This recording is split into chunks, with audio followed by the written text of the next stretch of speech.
El barril de Amontillado, de Edgar Allan Poe, narrado por Josman Pinram. Lo mejor que pude había soportado las 1000 injurias de Fortunato, pero cuando llegó el insulto, juré vengarme. Vosotros que conocéis tan bien la naturaleza de mi carácter, no llegaréis a suponer, no obstante, que pronunciara la menor palabra con respecto a mi propósito. A la larga, yo sería vengado. Este era ya un punto establecido definitivamente, pero la misma decisión con que lo había resuelto excluía toda idea de peligro por mi parte. No solamente tenía que castigar, sino castigar impunemente. Una injuria queda sin reparar cuando su justo castigo perjudica al vengador. Igualmente queda sin reparación cuando ésta deja de dar a entender a quien le ha agraviado que es él quien se venga. Es preciso entender bien que ni de palabra ni de obra di a Fortunato motivo para que sospechara de mi buena voluntad hacia él.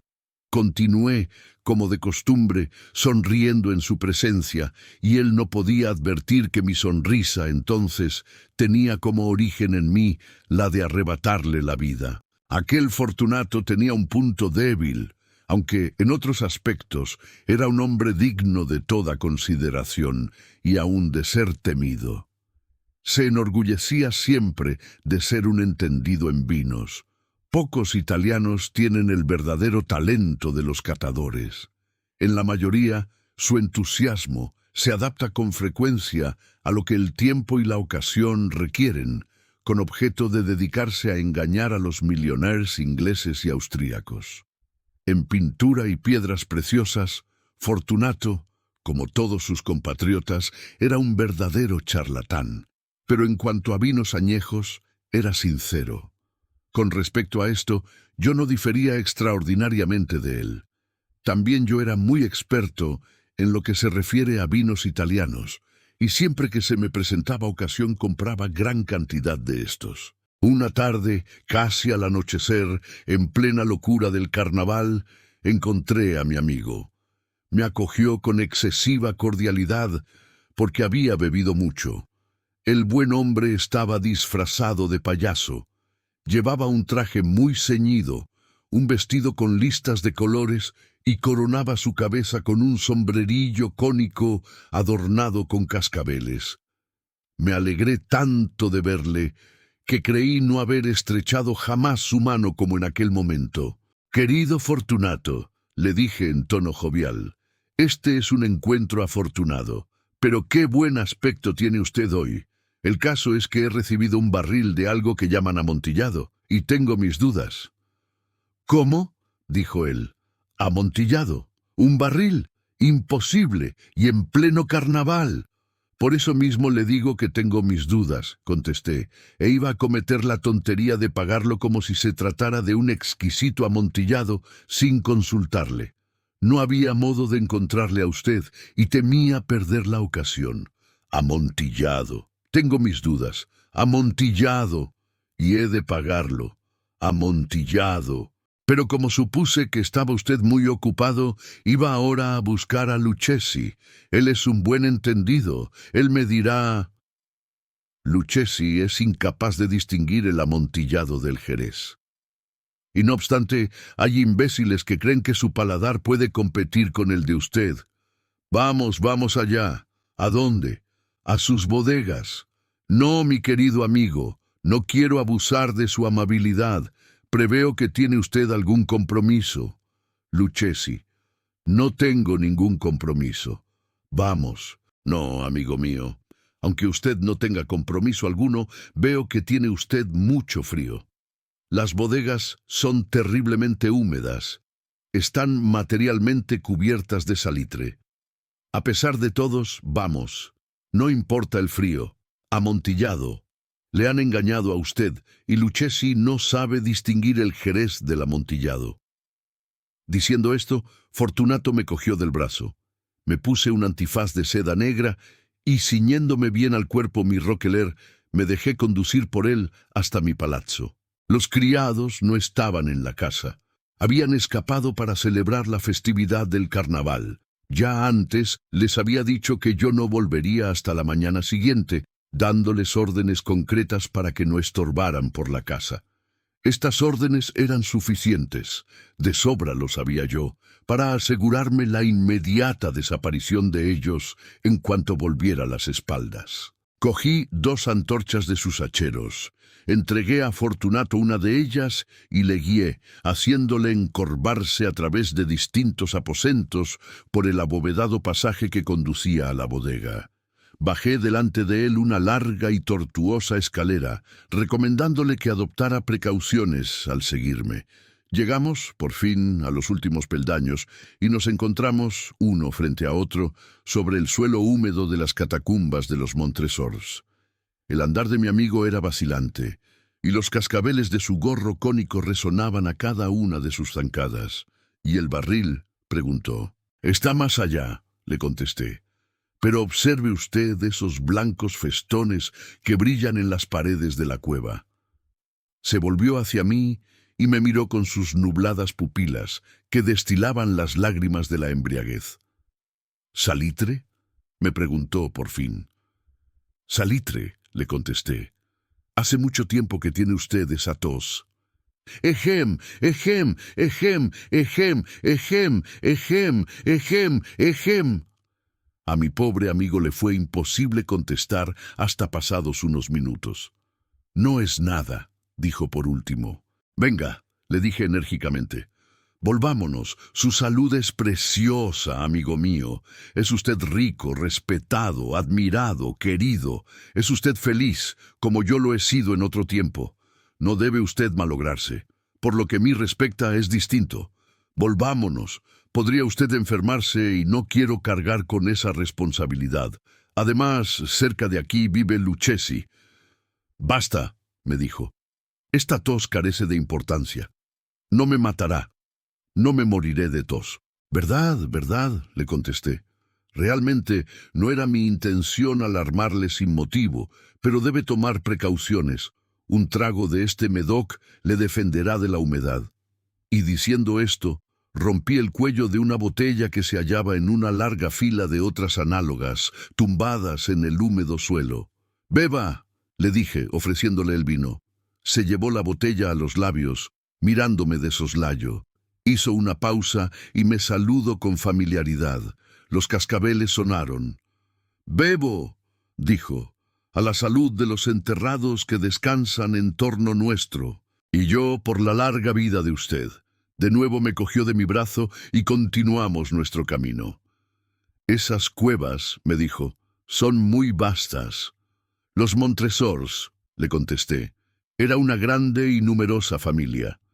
He olvidado cuáles eran sus armas. Un gran pie de oro en campo de azur. El pie aplasta a una serpiente rampante, cuyos dientes se clavan en el talón. ¿Y cuál es la divisa? Nemo me impune la sesit». «Muy bien», dijo. Brillaba el vino en sus ojos y retiñían los cascabeles. También se caldeó mi fantasía a causa del Medoc. Por entre las murallas formadas por montones de esqueletos, mezclados con barriles y toneles, llegamos a los más profundos recintos de las catacumbas. Me detuve de nuevo. Esta vez me atreví a coger a Fortunato de un brazo, más arriba del codo.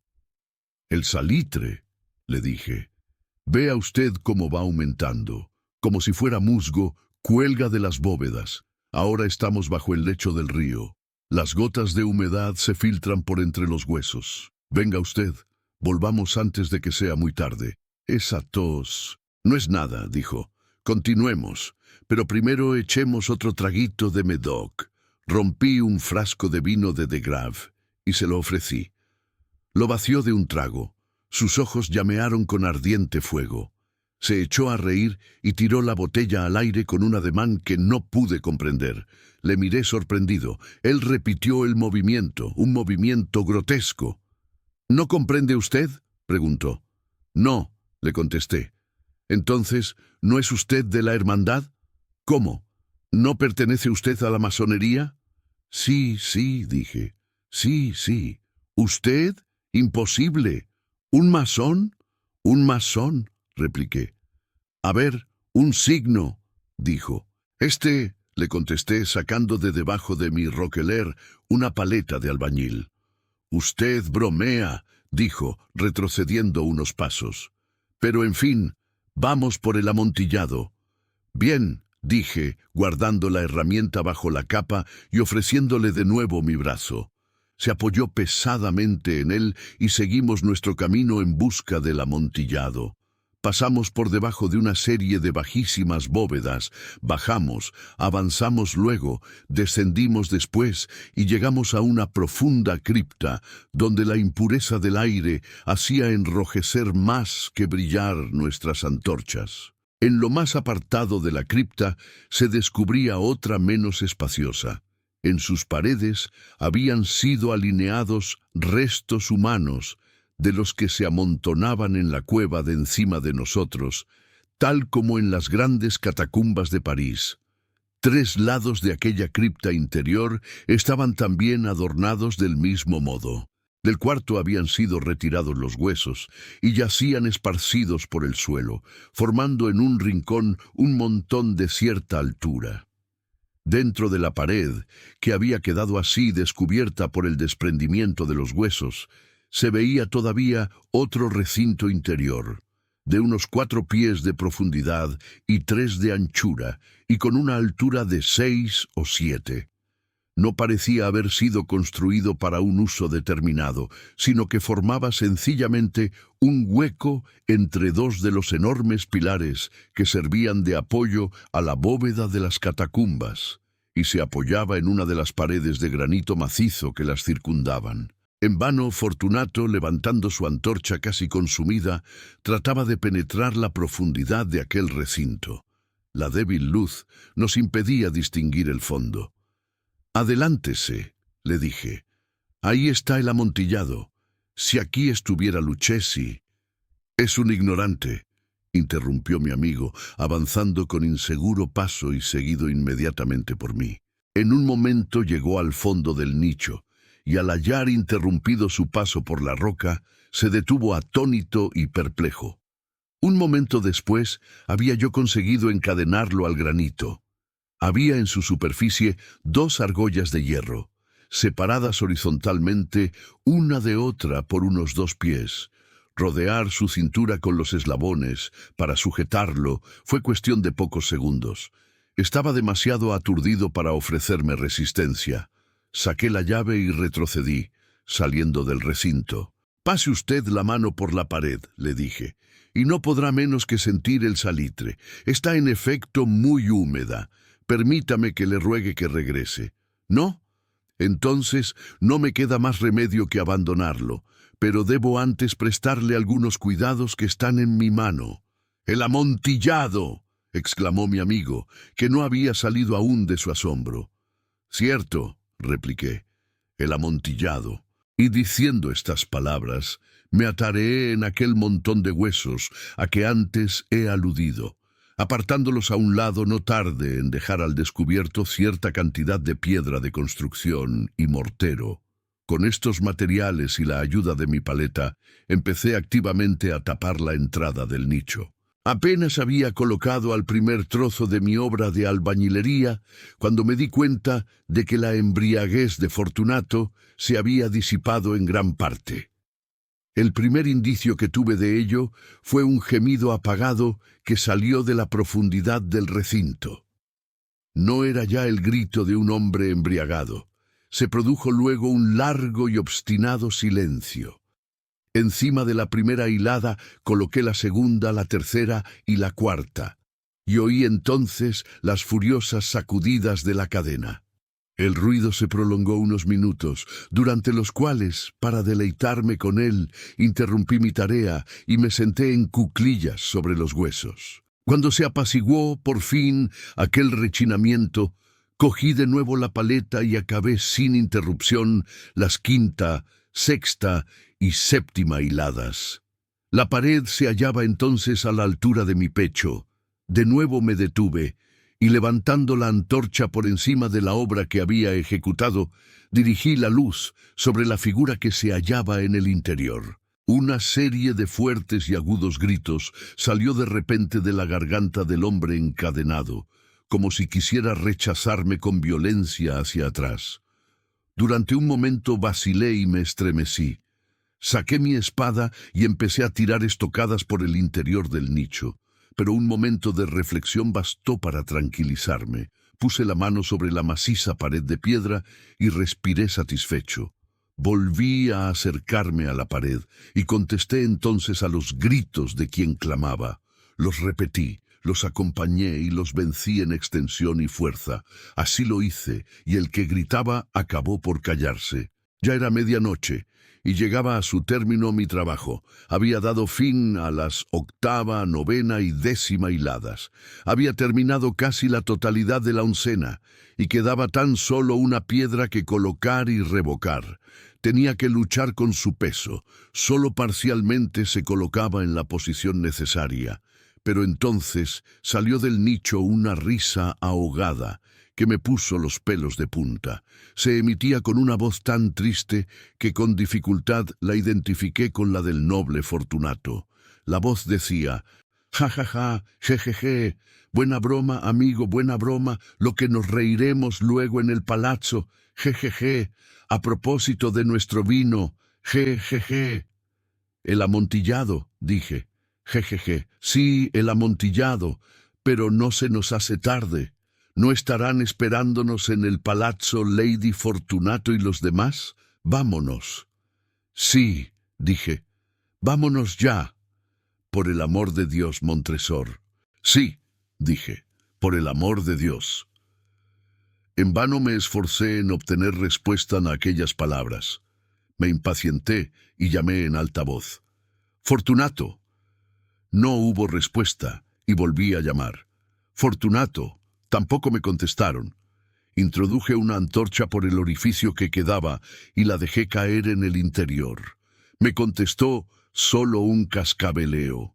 Sentía una presión en el corazón, sin duda causada por la humedad de las catacumbas. Me apresuré a terminar mi trabajo.